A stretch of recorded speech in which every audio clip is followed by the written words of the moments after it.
Good morning, welcome to the Croydon Business webinar. Good to have you back with us. I think this is our 7th week of running these webinars, and what we've been doing on a weekly basis is trying to provide you all with information and advice about how to keep your businesses running in some form or other during this COVID-19 situation. This morning we're going to be talking about a sector that has probably been the worst hit sector, aside from maybe aviation, which is retail, hospitality and leisure. Something that's been in the news a lot and something which will continue to be in the news, I'm sure, as we listen on Sunday to government announcements about how we might be exiting the current situation.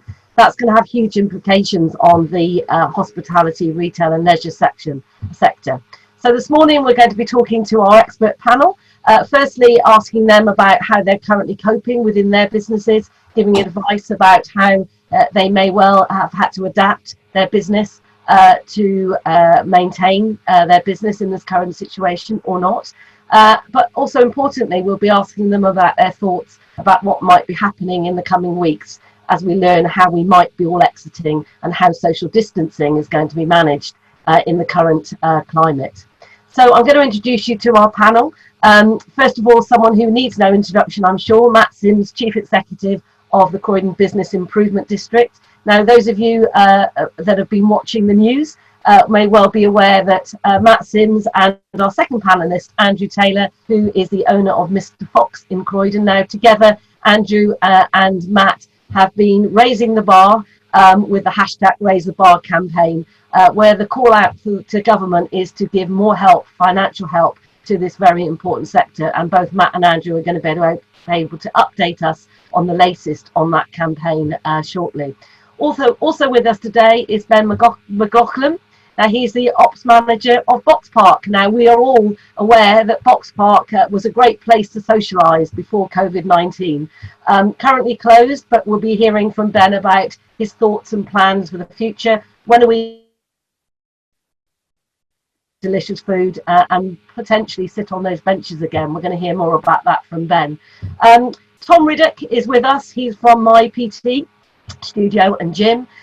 Tom's business has undergone great change in the last few months, mainly because he opened a new premises just prior to lockdown, and we'll be talking to him about how the leisure industry is going to be adapting moving forward.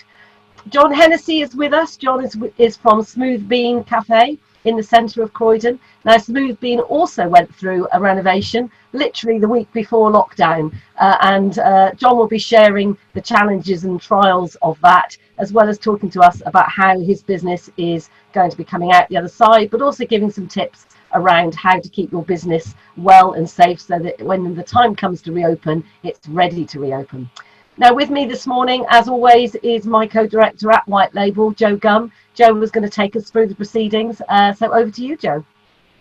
So, good morning, everybody. I can see we've got a lot of attendees coming online, which is fantastic.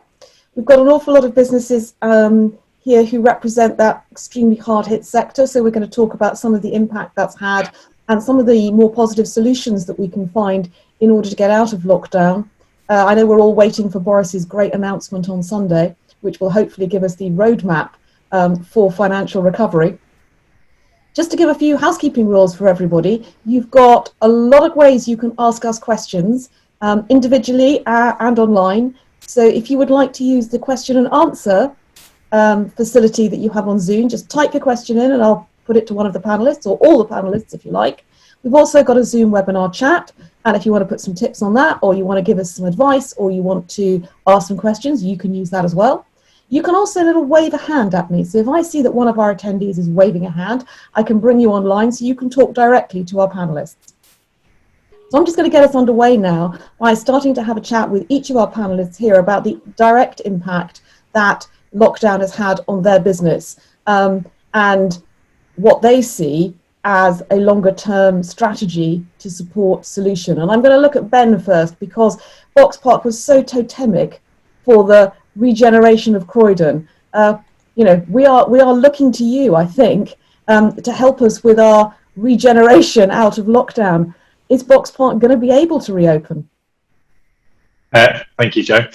Hi. I mean, $1 million question. How, when, and what does that do on I'm not a psychic warrior, so I'm not going to give you all the answers today, but I can sort of give you where we're at. We took a view fairly early on, similar to the rest of the businesses, around the time when Boris's sort of kiss of death, to coin a phrase from Andrew Taylor, sort of hit us hard with their don't go to your pubs and restaurants, and then to have that sort of enforced closure periods. And we toyed with the idea of staying open for some delivery and other bits and pieces, but actually I think we sort of took that view that overall people's safety, staying at home, looking after the NHS, looking after your friends or family and vulnerable people was more important than sort of the occasional delivery meal here or there at that time. So we took the sort of decision to close the sites and mothball them essentially. And our number one priority at this is having a strong business to come back to on the other side of this. So it's not necessarily around the short-term fix of what's happening, in week 1, week 2. It was knowing that the actions that we take now will have ramifications further down when we do reopen, as and when we do reopen, and how we manage to do that. So trying to make sure that we protect our business and protect all the businesses that work in our business. Obviously, hundreds of tenants across our estate, all looking to us as well as part of their business planning. So the goal really was to try and make sure that we were protected and they were protected as best as we could. Obviously, there's been a cocktail of different assistances from the government in various different ways, being through grants, through loans, through furlough scheme, etc. Some of those parts still sort of missing the touch slightly, and I think the other guys will probably talk about that a little more today. But there are lots of ways to support those smaller businesses and to help the tenants through rates, through furlough scheme, etc., which have been good. And ultimately, it's around making sure that there's a business to come back to now for us with the sum of our parts. So in our big eat, drink, play message, number one in there is eat. So that is all around our food tenancy, to deliver great food to the wider Croydon area, and that's protecting those guys has been very important. From sort of the moment we closed, we made a conscious decision to pause all rent and all service charge during that closure period to make sure there wasn't an ongoing cost to those guys, which is probably slightly ahead of where the rest of the industry were on it. You've clearly been able to support your traders by helping them with some of the rent. Do you know how some of them are surviving? Are some of them still going to be there going forward? Have you had any feedback at all? And that's our number one fundamental goal, is to try and get as many of the businesses back to us as we can do by helping them through that rent part, to make sure they're eligible for the grants, to make sure they know how they're doing that, and that they're taking advantage of all the reliefs and the furlough scheme that they can do, to make sure they've got a business to come back to. Very much this is for the smaller guys, cash flow is a really important part, and the slight delay in that furlough payments coming through was very tricky, I'm sure, for the early parts of payroll for some of those guys. Hopefully they come through most of that now. And getting them back in is critical. I think the part that everybody's sort of questioning is, we come back to trade with social distancing and we look at trade dropping to 50%, 25%, whatever that might be. Is it sustainable within that period to trade during that time? So I think it's very important that we listen closely to what Boris says to us on Sunday as regards to the lockdown come out plan, and we sort of adapt to that. Hostpality is a very adaptive business. We change and we roll with the punches as and when they come. We try not to second guess too much around what's going to happen coming out of it. We're trying to take all best advice and seeing what's happening, but I think until there's some policy, it's hard to make a formal decision. How it will be for us, who knows? I think that we've got some great positives on our side. We've got a big space, which means that we can spread people out as necessary. If it's click and collect, if it's sort of supermarket style, we can adapt towards that. If it's continue to be locked down for a longer period of time until we can open slightly with slightly less measures, then that will have its own challenges, but also its own benefits. So I think we really just need to see how that's going to play out on Sunday from what the Prime Minister says, because it'll be a big impact on what we do. Obviously, we will follow all that we can do to protect our guys, our teams, and our tenants. Are number one priority to make sure that we've got relevant PPE, we've got relevant social distancing measures there when we do reopen. But ultimately, our most important part, as we said, is having a business to come back to. So it's making sure everything we do now is protecting the future of the business when we do reopen. Thanks, Ben. I think we're going to come back to some of the social distancing later, because I think, moving on from the kiss of death, we are all hoping for a kiss of life on Sunday. Looking at the impact that it's had, Tom, what's been the impact on you? Because you are a key exponent of our leisure industry. So what's been the impact on you? Because I'm aware that you just made some significant investment. We had, yeah. So we've been running in our personal training studio since 2012, and obviously expanded over the years with using profits from the business. But more recently, we signed the lease on our new gym, also in Croydon, in August last year, and quickly started building work. Obviously, to build a gym of that level, that scale, it's not something that a small business can typically do with profits within the business. So we've obviously taken out massive loans, financial, massive sort of personal debt against myself and my co-director. So we put a heavy amount of energy and time and effort and money into this project. So obviously to finally get the doors opening on January the 27th, official opening date was February the 1st, have 1 month of proper trading. We saw a massive uptake in that time, but all of a sudden, as you're seeing in the other sectors, you're starting to see this stuff happening around the world, and this shock that's coming into your mind. We just built this system, we built this strategy, we built this way of helping our clients in a different way with the gym, and then all of a sudden we're then having to switch our attention to a defensive strategy and seeing how we can survive this period, and put aside all of the good work we've been doing in terms of building a gym, building the infrastructure and the systems that are involved in the physical site, and switching our attention to how can we serve our customers in a different way. So that was our first, so alongside the defensive strategy in terms of how can we reduce our outgoings using the furlough scheme, certainly the business rates scheme has been very helpful. Business rates reduction on both our sites is going to be really, really good for us. We've furloughed most of our team, and we've just tried to reduce as much of our costs as possible, but some costs just can't be reduced. A lot of our loan providers have given us 1 month break, but no more than that. So we're still going to be paying out on those.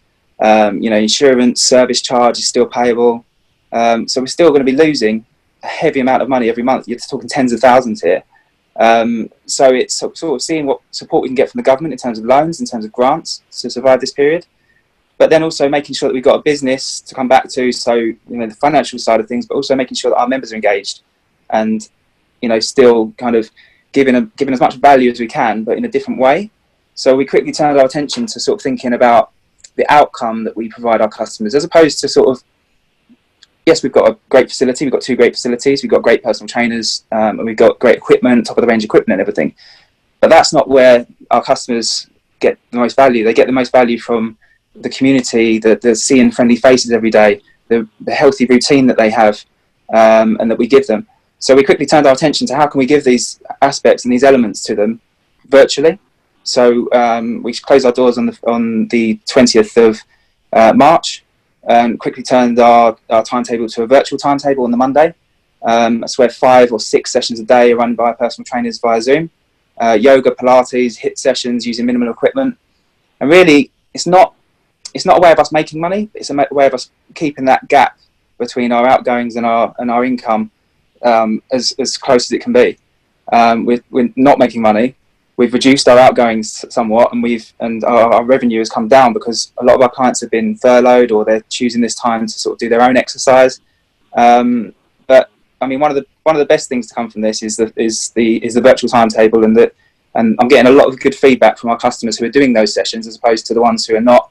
The routine, the familiar faces, the fact that, I mean, our industry is built around it's leisure, right? So it's things that people do in their own time. They use their money. They enjoy using our services, our products. They enjoy going for a coffee. They enjoy going to the pub in an evening. They enjoy going to Box Park for the entertainment.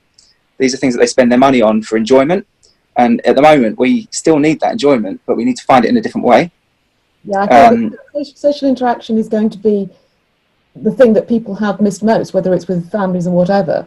I'm going to move on to talk to John, actually, because you made a really good point, which I want to put to him, which is, albeit that we are all trying our best to make the most of the grants and the loans and everything else that we can be offered, and even if someone's prepared to defer rent, you will still have a debt on it. Financial stability is really important, and there has been a lot of talk, which I'm sure Andrew and John have been following, about how units that previously used to function as coffee shops or wine shops or bars could provide takeaway services and still function. And I'm going to go over to John, because I think you've assessed the viability of that. Ben's obviously not tried to go for a takeaway route down at Box Park. John, how viable do you think it's going to be to try to reform any of our businesses as takeaways? I do confess that I did pop into the office a week ago, and I was so desperate for a decent latte, and of course it's not possible to get one in the centre of Croydon at the moment, for which I was deeply upset. But I think we may not just have enough office workers to make that option viable right now. Thank you. What we found is when we closed down, such an empty amount of offices that became. Could you speak up a little bit, John, because I can't quite hear you? Can you hear me now? Is that better? That's a little bit better. Thank you very much. Apologies. No, as I said, when we closed, the one good thing that we looked at was making sure that when our staff left, that they left happy, and we hope that they will come back the same way and be happy. So we've been in, first we started working on our business, as in we had just changed from a coffee shop to an espresso and wine bar. So again, like Tom in the sports department, we put a lot of money into the redevelopment.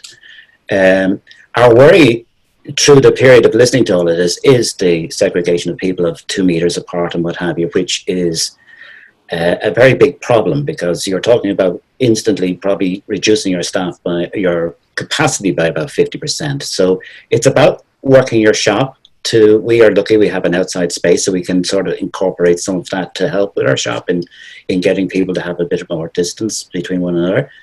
But more importantly, we've been working on, because of where we're positioned, we are in a very high office area, which, as I was saying earlier, one of our offices where we are is 11 floors, and you have 30 people on a day, roughly. That's all that's working there. So to be viable to bring back in a chef or to bring back in a barista or what have you and pay a wage and what have you is just not feasible to do that.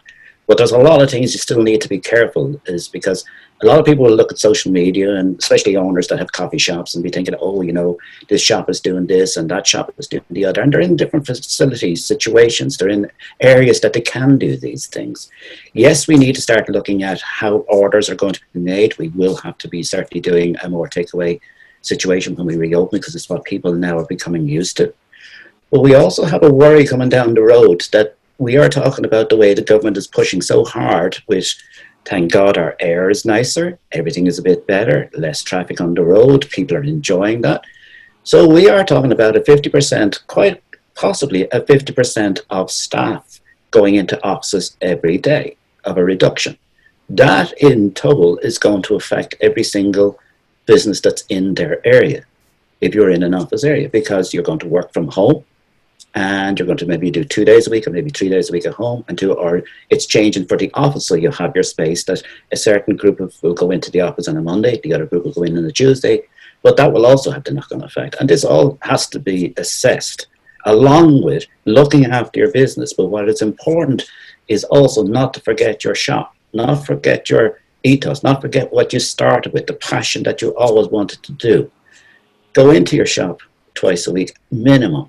Make sure, if you are in the coffee industry, as I was explaining earlier, you need to flush your toilets. You need to run water. I know it sounds so boring, but they are actually the most troublesome thing in a coffee shop, is actually getting rid of waste. And one of them is water. You need to run your drinking water so that your filters don't get stained. You need to do all these little things. You need to run a little bit of water into the U-bends of all your sinks so that you don't have a smell in your shop, because with the heat coming on in the summer, they dry out and you will have smell. This will also bring infestation and what have you, and you need to make sure that there is no sign of anything like that coming in to say hello while it has a lovely quiet shop to play all day with no customers. So these are the things that are important. The other is to sit in your shop someday when your blinds closed, sit on a chair and just look at your shop. Remember what you came with, what you left, and remember what you're bringing back. Then look at your shop and say, sit there on your own. It's actually the best pleasant thing you can do, because you forget what your shop looks like. You forget what your business is, and bring yourself back into looking at your shop and saying, can I phone a friend? Can I stick him with taking every second table and chair out of my shop so that I can have more room? Has he a garage that I can put something away? And these are the little things that you can be working. Also, ring your staff once a week. Hi, how are you guys? We also organised with them, because the first couple of weeks they were happy. Oh, great, we're on holidays and we're getting paid because we furloughed and what have you. So they thought this is roses, a bed of roses. Now you get the phone call, you go, oh yeah, another week. Oh God, when are we going to open?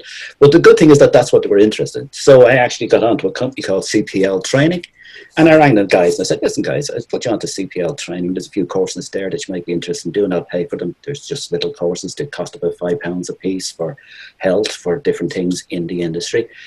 And just to get them involved and keep them that they're not getting into a rut of a staleness, that their head is ready to come back in.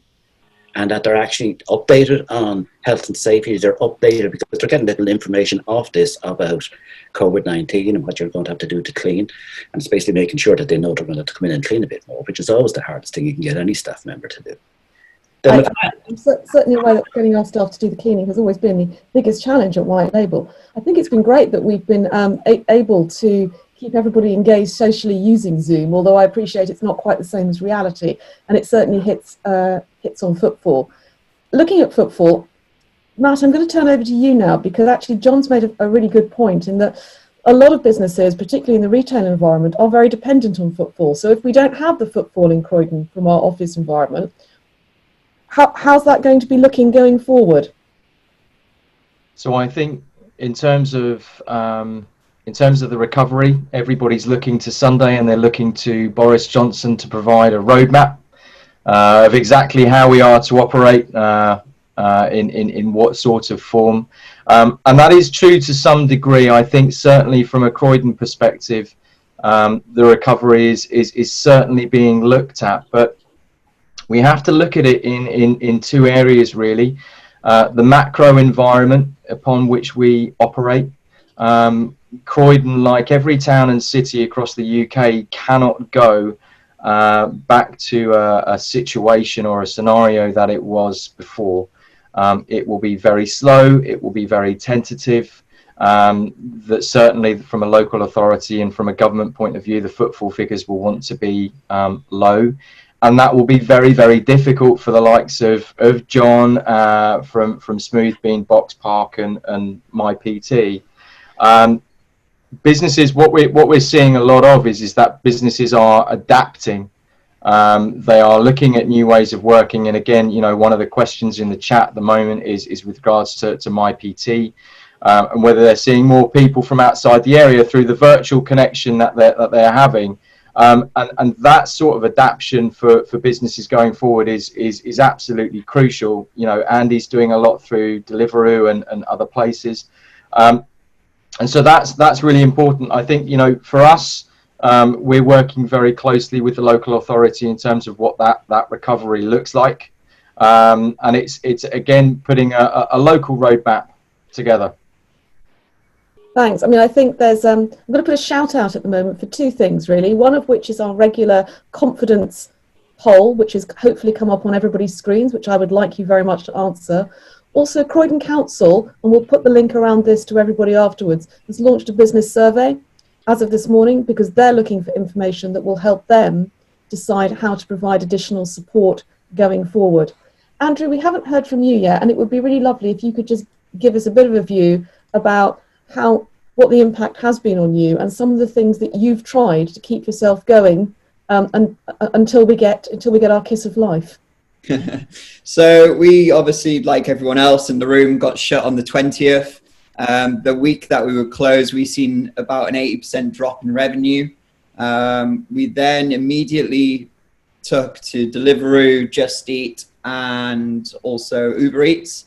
The initial take up was pretty good. We're doing it 5 days a week, Wednesday to Sunday. But from there, we've realized that, you know, the curve, as what we can call it, has now flattened. And we're now reduced those operating hours to Friday to Sunday. So although the uptake in to start with was good, as people's habits change, the novelty of it kind of wears off. There will be a lot more cooking at home going on than we've probably ever seen, because obviously restaurants are closed, bars are closed, coffee shops are closed. So people are adapting their habits. Now the question would be is how is that going to change things when we come out of the other end? We're talking about seeing 50%. I'd probably say you're probably looking at operating at probably to start with, I'd say 50%. And again, we'll then see a dip to say 30% of what our normal income would be, because people are potentially want to go out after the lockdown is raised to pubs and bars. But how long is that going to last? Because our main business during the week is corporate. That's not going to exist anymore, because it's going to be, companies are not going to book those style of functions because it's going to be seen as irresponsible. The big one as well is Christmas parties. They're not going to exist this year at all, because no firms are going to have budgets for those. And again, they're large gatherings. So all of a sudden, our business model is going to switch to tables of two, essentially, which is just not good.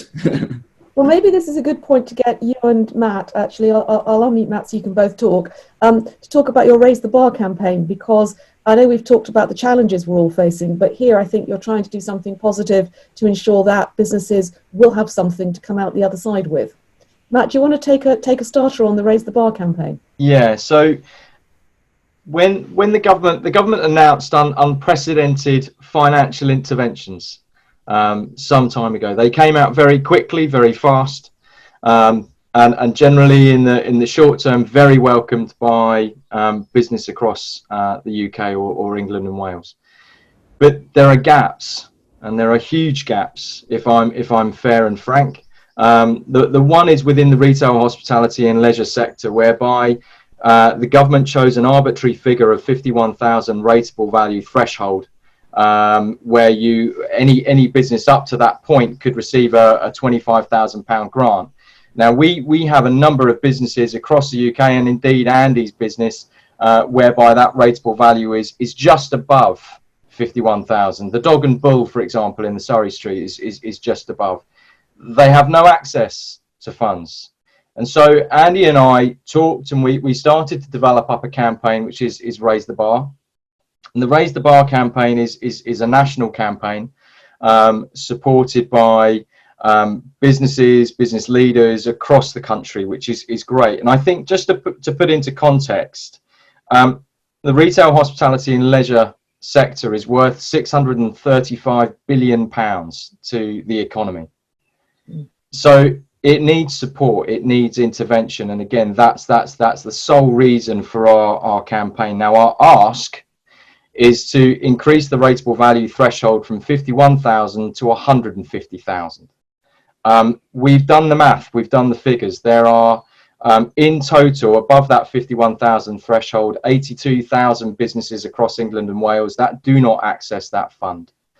Now, the question may be in terms of, how did you reach that £150,000 threshold? We have had lengthy conversations with trade industry bodies, business leaders and the like, and discussed that very fact. But also in terms of the numbers itself, the 150,000 threshold covers the majority. We have to be realistic in terms of the financial interventions made by government. We believe that the Raise the Bar campaign, within that threshold, moving it to from 51,000 to 150, is realistic, and we've made some significant progress with that so far. And I'll go on to that, but I'll let Andy give his view if I can. So from our point of view, we missed out. Dog and Bull across the road missed out. Ludicrous missed out as well, all by, I think, between the free venues, I think the rateable, we missed out by a couple of thousand. So it's very hard to kind of swallow when you're in the town centre and you're at the heart of things that we essentially, because we missed out. Now, it started because I couldn't work out why it was set at 51,000. And there was no reasoning from government why the business was set at 51,000.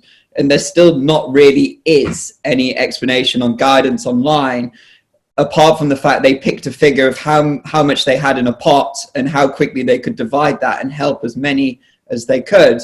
Now, what that means is that I think most of Croydon's town centre pubs, bars and restaurants missed out on that. I think there was only 3 in the town centre that actually got support, which is huge. Croydon has a nighttime economy problem as it is, compared to where it was. So to now completely ignore all of us and replicate this across every town and city across the country is just going to be massive. You're going to have so many empty buildings. you're not going to have a nighttime economy to come back to. You know, and it's not just affected independents like us. You know, we're going to see some very high profile casualties within the sector as well. There already has been. There'll be more on the way. Every day is a new email saying, do you want to buy a bar from an insolvency practitioner? So it's just going to be a case of if we can get this over the line, which you know is still a big 50-50 in terms of where we are as a campaign. But I'll let Matt interrupt because he's raised his hand. Oh, I'm actually going to put a question to Matt, because I've had one in from one of our panelists. It's not really a question, it's a good point, which is that in other countries, Italy as an example, some local authorities have allowed restaurants and bars to use public space, for example, closing roads, given there won't be so much traffic, in order to encourage people back. Do you think that that's going to be an option in Croydon at all? And I'm going to put the question to Ben in a minute, because clearly your open space was such a valuable social area in Croydon. Yeah. Matt, what do you think on that point? Do you think we'll be able to close some roads and? So I think initially no.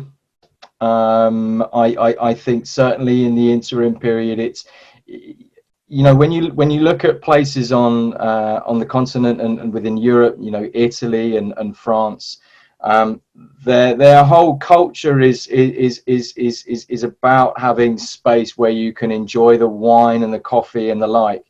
The UK, in terms of its place making and how we form things, isn't really necessarily, certainly in the majority, developed that way. So if you look at Croydon, there aren't the spaces. We don't have the spaces whereby you can have large numbers of chairs and tables out, socially distanced as per guidance from the government, whereby you can have people come and enjoy still at a safe distance. So I in Croydon, certainly in the initial steps, no, I don't think that will be possible. Okay, thanks, John. You've got a bit of outside space. I know you're certainly looking at using a little bit more of that. Do you think you're going to be able to use your outside space effectively? Yes, well, thank God we had just put 2 brand new umbrellas, which are 4 foot by 5 foot each, so it has given us quite a lot of extra space on the outside. But again, you have to space it out and be able to, it's working in and out between the door and the entrance to the shop. That is going to be part of the problems as well, because most shops have a standard door for a wheelchair, and that's about as much as can go through.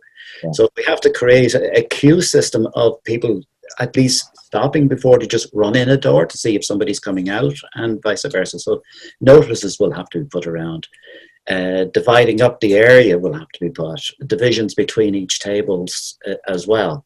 So it can be done. It's just a matter of you know, a bit of infrastructure to change that. But again, I guess it's going to be more of a one-way system in many areas going forward. I did see somewhere a suggestion that town centres were going to become one-way pedestrian-only areas, which I found quite scary. Catherine, you wanted to make a point here?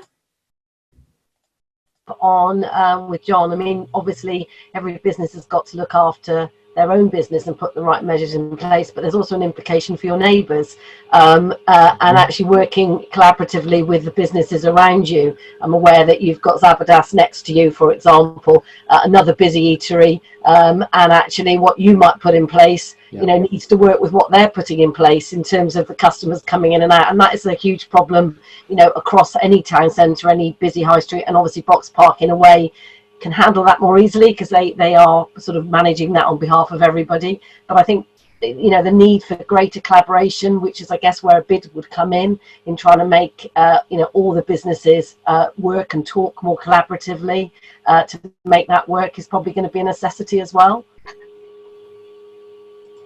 John? Yes, I agree. I'm going to move over to Ben. How do you think this is going to work? There's currently quite a good question in that talks about the concern that people just won't want to come back and socialise. So even if you were able to, I'm going to think practically of using gaffer tape on your benches to keep everybody to sit apart. Is there a concern? Yeah, I mean, I think there's a couple of points in there for sure. You know, we obviously that part of sort of the European model that we were just talking around of sort of opening up spaces, we've sort of got a little bit of that already we've sort of designed that way, I suppose. I think it's probably different on the continent because they've got different levels of lockdown, so they've probably got less traffic, they've got less people. I think it's a completely different scenario. But so yeah, we've got a little bit of that advantage already within there. And if needs be, we absolutely could do that, and we could segregate the space off. We probably wouldn't use cafe tape, we'd probably use some sexy vinyl set out everywhere to make it look beautiful. But we've got some of that ability, but there's still other constraints that we need to look at, which is to go into the units to make those orders in the first place. You've got to adhere to that social distancing. It might be that there is a queue system, there's a one way in, a one way out, that it's a sort of a ferry process. I think it will depend on what the best advice. If we say that whatever the government announces on Sunday is based on best scientific ability or the best information they've got, we'll adapt to whatever that is to find that sort of solution. But I think there will be lots of caveats in the way that we do that. So it might be that we have to take out half the tables to split the space, or we have to sort of drop that in and out as necessary. But it'll be more around how do we do that? How do we evolve? Do we need to do at table ordering to make sure people aren't going into kiosks, etc.? So I think there'll be lots of different ways that we have to do that. Catherine, I think you wanted to jump in with a question. I was just going to ask more generally. I'm just thinking about our office. We're in Suffolk House in the middle of Croydon, and we are next to a college, which traditionally used to have many students mingling in the college square as it got renamed outside of our office. I guess it's a question more for Matt in terms of what the bid company, presumably in conjunction with the local authority, are thinking about that in terms of just the fact of managing people in the area, and actually the suggestion of a one-way system doesn't seem that ridiculous, in that if we all knew which way we all had to walk, then actually that might help us. But I guess it's that sort of it's not just the workers, it's the shoppers. Presumably people are still going to be commuting, and there's a huge student population as well, which is an important part of the economy for the town centre. So just interested to hear from Matt what sort of early thoughts are being had maybe on that. Yeah, so we you have to consider the journeys that people make, and in the sense of a customer journey to an employee's customer journey and visitor customer journey, in terms of what do they do, where do they come from, how do they get into the town centre. So if you took me, for example, as an employee, coming to East Croydon train station, how do you manage that aspect of that customer journey?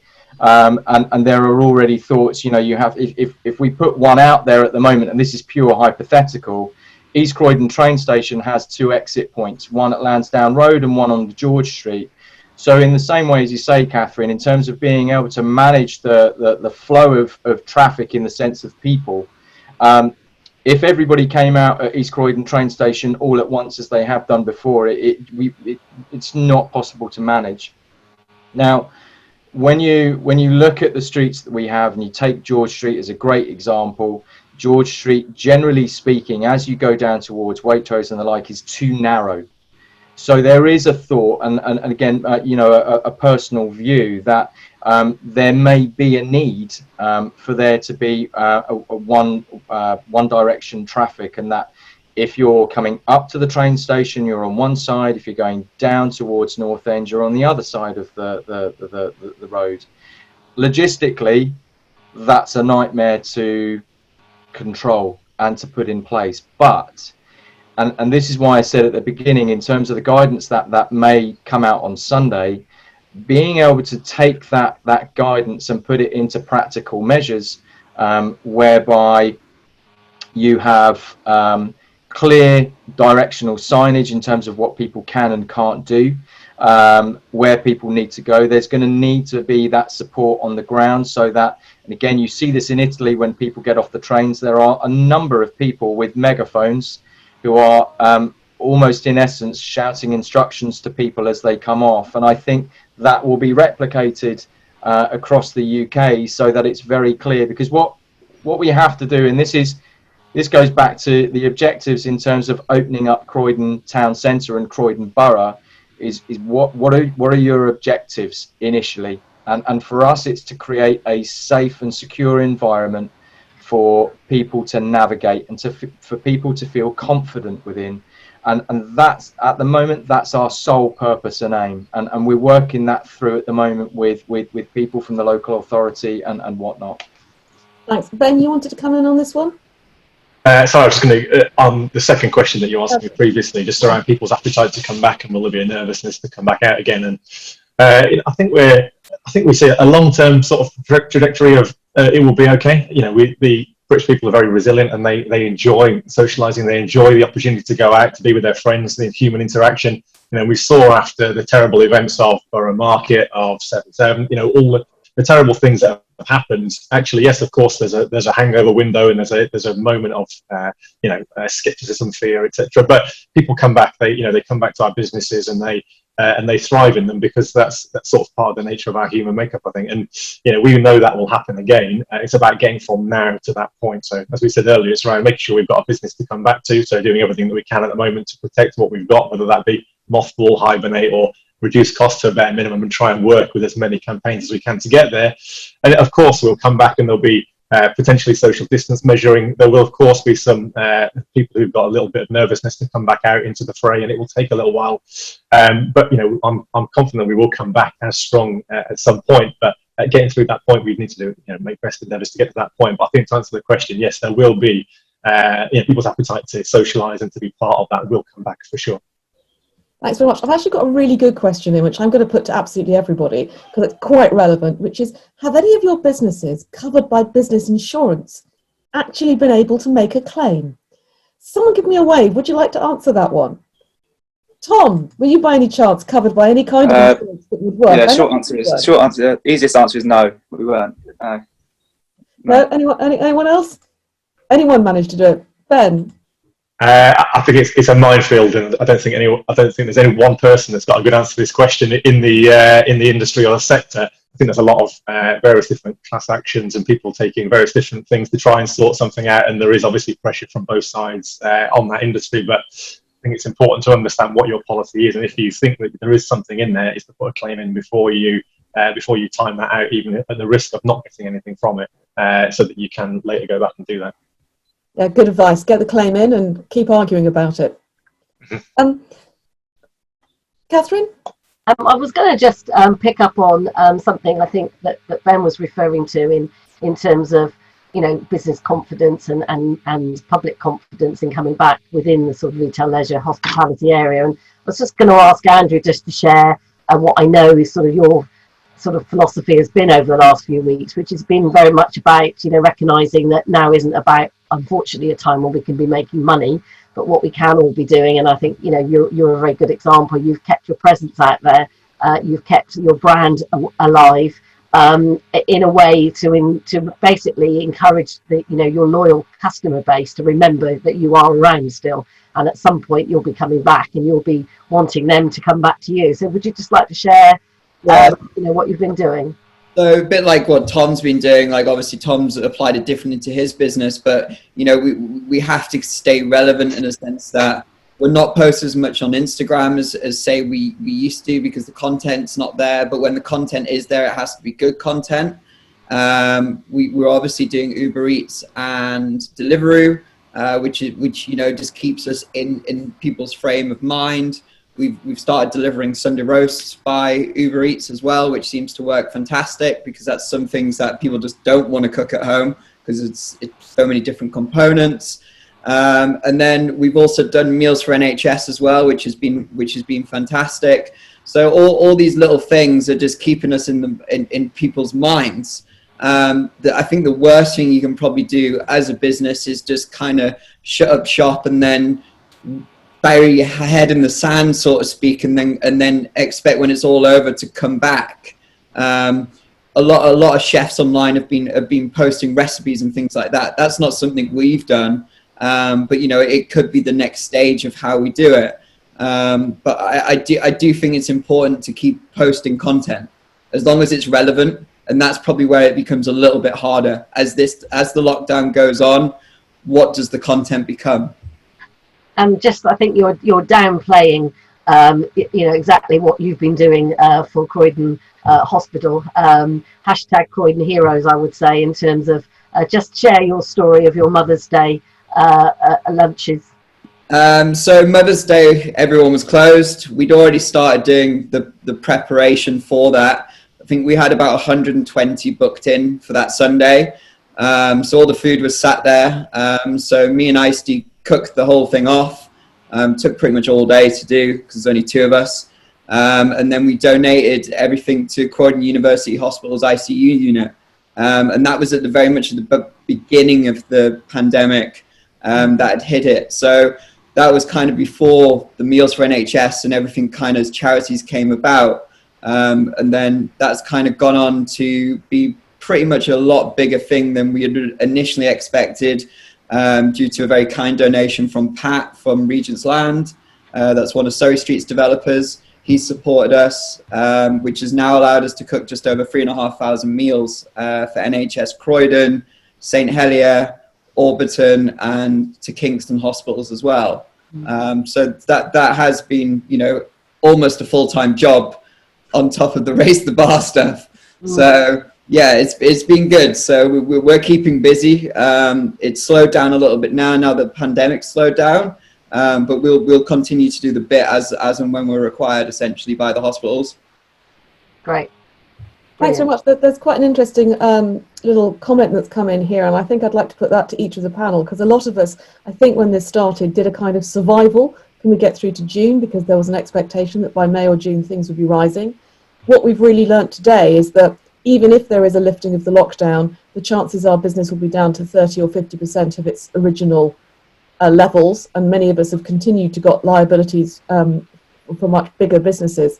So, big question here. I suspect it could be a bit of a yes/no answer, so more detail would be helpful. Do you think the government is going to have to come up with a second level of grants for even those that have managed to access a 25 grand grant? 25 grand doesn't go very far. Tom, what do you think? Do you think that the government is going to need to be doing extending furloughing? It's going to need to be considering increasing grants or providing help for a longer period of time than I think we all originally thought? I think they definitely need to look into each industry and how they release lockdown measures. So if, for example, they announce that restaurants need to be closed or gyms need to be closed beyond June, we've actually done our accounts based on us being closed until July the 1st. But I mean, I'm seeing different rumours. America have just announced gyms are phase 1. Ireland have announced their phase 5. So we're hoping for somewhere in between the two. But if it's phase 5, then we definitely would need more support. And I think we would not be the only ones. So I think they would need to look at some industry-specific funding options for certain sectors. I think that's definitely something they would need to do, yes. Thanks. Anyone else want to come in on that one? Yep, Matt. It's quite simply, they need to raise the bar. There's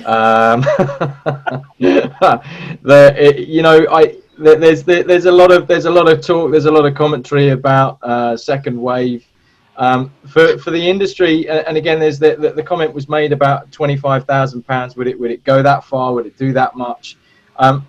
We've spoken to literally hundreds of businesses, and what they've all said, it gives them a fighting chance to survive. The next rent quarter, and Andy knows this better than I, is late June. There's 8 weeks to save the nation's high streets and businesses, and again, this is a key part of our campaign. We are finding that certainly from a government point of view, 86 Tory MPs support the increase of the threshold, and that was sent to the Chancellor of the Exchequer. Ed Miliband raised it at his questions point in terms of increasing it to 150,000, and so there's now a real momentum, not just behind Raise the Bar, but behind lots of other schemes and campaigns as well, in terms of national timeout and also furloughing of space. So yes, I think the government really does need to consider that, if it is going to extend further beyond June, that businesses are going to need to be helped out, because otherwise there is a high likelihood of them going to the wall. Yeah, and we currently have, I think, what were the statistics? Almost 1 in 4 employed people is currently on furlough. So I think it is going to be an interesting situation to how long businesses can retain financial viability to get those people back at the end of the furlough period. I think we're definitely going into sort of the phase 2, aren't we? We've all got used to, running our businesses in this way currently, in whatever shape or form that might take, whether that's mothballing or trying to keep, just keeping our heads above water. And the reality is, depending on what's announced on Sunday, we're going to go into another phase, which is going to put another challenge to businesses, particularly if furloughing ends and we're going to have to start bringing back employees. What's the implication on that? That's undoubtedly going to lead to a wave of redundancies, because businesses are having to adapt to the new world.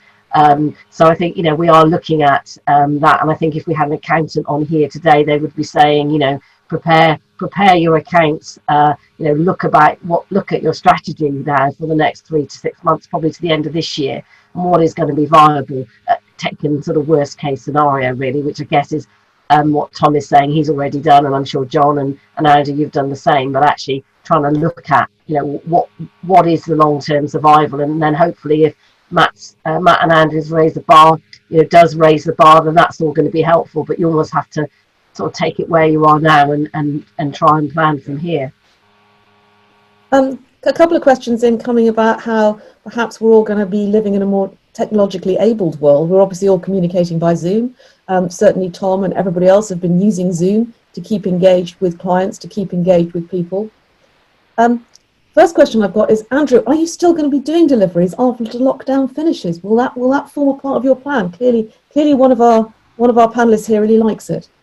So we have looked at that. I think that's now going to be part of every restaurant business, bar businesses is sales strategy. You can't just turn that tap off once we all reopen, because, like you said, some people are not going to be able to leave the house or feel confident enough to leave the house. So I think most businesses will have to continue doing it. It's as simple as that. I think you'd be very stupid if you did turn the tap off, to be completely fair. And again, it is a marketing exercise.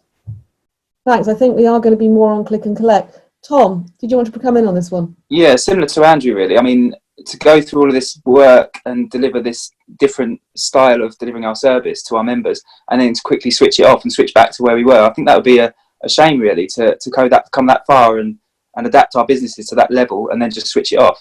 So one of the things we're definitely going to be taking forward into our reopening, and it's kind of a measure to future-proof our business as well and help more people and deliver more sort of volume without actually seeing people in person, is continue the live sessions we're doing.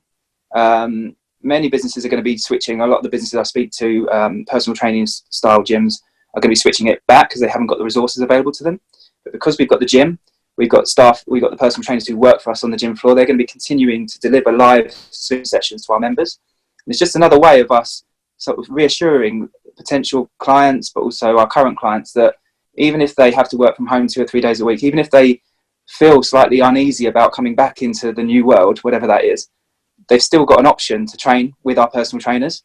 So what we're going to be doing is basically tagging it on to those who pay for our small group training sessions. They're going to be receiving live Zoom workouts that they can do from home, minimal equipment, alongside their training.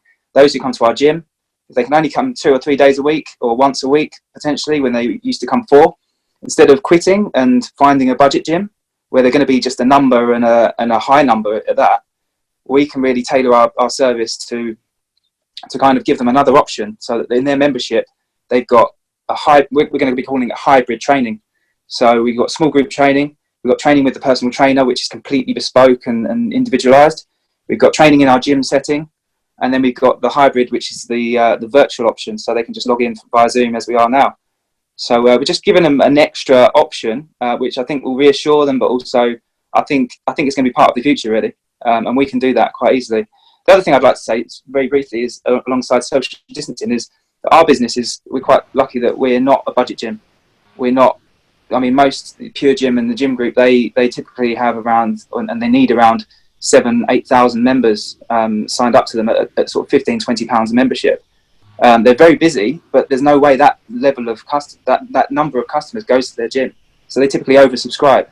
We are very much sort of looking after our clients, giving them value and delivering them as much value as possible. So we really try and keep our members engaged as much as possible. So one of the advantages we've got coming through the other side is that we don't actually need to oversell our memberships. So even if the government do announce a sort of 50% cap on gyms, for example, that's going to really mean that the budget gyms struggle, in my mind. They're potentially going to say no 24-hour gym access.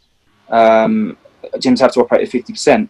So those gyms that need volume are going to potentially struggle and need further funding.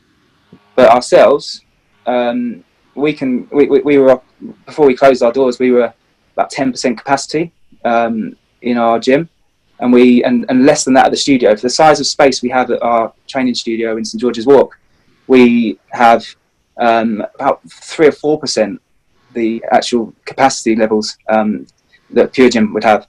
So one of the things we are going to do is reduce our number of people that can attend a session down to sort of 10 to 12, so that people have got a little bit more space. But because of the size of space we have there, we don't really need to take too many extra steps.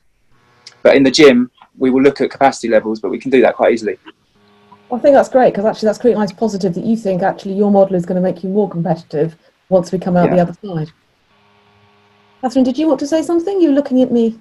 I was just going to just pick up on some on our chat, actually. One of our attendees has just put a little bit of helpful advice. What they're saying is that you know, the hospitality and leisure, when it comes back, is going to come back at probably about, best case scenario, 50 to 60% for about the next 6 months. So they are recommending that that everyone needs to look at 2 visions and 2 business plans. So the first is a sort of a stabilization one for the next 160 days, and then the more longer term one is looking at what that sort of bounce back strategy is going to be, probably for the next 2 to 3 years. So you know, actually taking more of a long-term view of how you're going to come out of this is the advice that's coming in from one of our attendees this morning. Thanks very much. That's very good advice. I'm going to put over to Matt, because I think we are going to become increasingly a click and collect nation going forward, even if we're clicking and collecting our coffee as we go into a store, so that we don't have to stand in a queue next to somebody else. But how much of an impact is that going to have on Croydon Town Centre's regeneration? And it may well be that some of the plans already incorporated that. I've certainly listened to some forward-thinking retail seminars back a year or 2 ago now that would talk about people pre-ordering stuff from shops and being able to pick it up in the car park afterwards. Do you think this is going to change how we envisage our town centre's future? I think it certainly gives us an opportunity to look at what we wanted Croydon Town Centre to look like pre-COVID-19. We have to have a relook and a revisit in the sense of what we need to do with Croydon Town Centre moving forward. I think, you know, in terms of the prospects for Croydon, I don't think the aspiration necessarily changes in the sense of wanting to grow the town centre in any way. You know, there was some great news that came out with regards to the site next door to Box Park, whereby we've, you know, another development will be coming in. In terms of you know, Joe, if you're referring to the more kind of that retail offer and that hospitality and leisure offer within the town centre, yes, I think it will change in the respect that, you know, as Andy says, he's going to carry on with his deliveries and the like, and we're going to change and adapt our businesses. But I don't necessarily think that's a negative, to be fair. I think what that does is it diversifies the business so that they have more channels. They become less brick and mortar and more kind of multi-platform, which allows the business more strength, as it were, in the sense that they can do more, they can reach more, and hopefully build more. I think in response to the question about the business plan, I actually think it's more a case of three business plans and 3 models. It's more about the immediacy and how you deal with that, the interim part, and then the slightly longer term. But Croydon has a good future ahead of it. I think that's a wonderful point, that actually of all the town centres, given that we were about to go through massive change, and that Croydon is well known for its ability to function as a strong community, for its ability to adapt and flex, we can make sure that the town centre that comes out of this will definitely be the best in South London. Catherine, over to you. Yeah, I just wanted to pick up that and talk about the regeneration of Croydon in relation to the work that Develop Croydon does. And really just to say that Develop Croydon, which is the private public sector collaboration in Croydon, started back in 2010 at a time of recession, when Croydon actually was probably at in one of its lowest points. Now arguably we're in a completely different place now, and potentially a worse place, but Croydon came out of that strong, it came out of it confident, and I believe that we will do that again. And actually Croydon will remain and probably be will benefit in the long run, because you can work in Croydon, not commute into the centre of town. There's good office space, there's good amenities, and there's some great leisure, retail and hospitality. And I just want to give a shout out for an event that's running on Tuesday.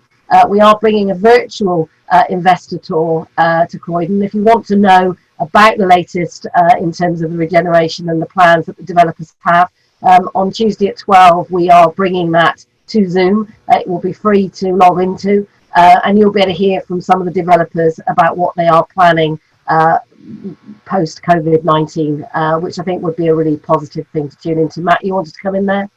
Yeah, no, I just wanted to say that what this has taught us is that we all love to eat and drink and socialise and be with friends and family. And I think one of the biggest things that will come of this, the legacy, as it were, is that we are now drawn more to our local high streets than ever before, and our local communities. And I think that's something that I hope Croydon and other towns and cities will capitalise on.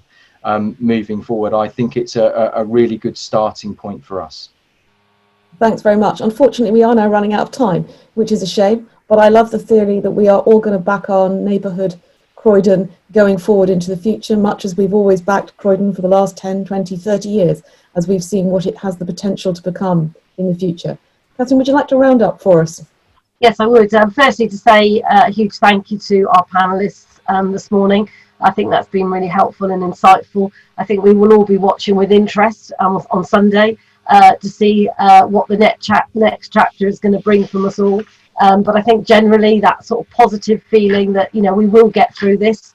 We will all survive in some form or other, I think has been the main message that's coming out. And we look forward to being able to visit all of your establishments in person at some point in the very near future. John, there is something on the chat about sharing your smoothie recipe, so maybe that's something you could pick up on, and there's been some great chat here as well. We're back here next Wednesday. Now we are obviously all waiting to hear about what Sunday's announcement is, and no doubt we will be picking up on that in our webinar, if not next Wednesday, then the following Wednesday. We're also next week going to be talking about starting a business. There's been a lot of talk about, is it a good time during a crisis to start a business? And we're going to be hearing from some people about that. We're going to be talking with Emma Jones from Enterprise Nation about her thoughts around that. And actually, it would be great to hear from any of you that have either just started or are thinking of starting a business. Why not do it now? So that's what we're going to be talking about next week. Don't forget that virtual investor tour of Croydon. It's Tuesday at 12 o'clock. We can share the link. And stay well, stay safe, and we will see you all soon. Thanks very much.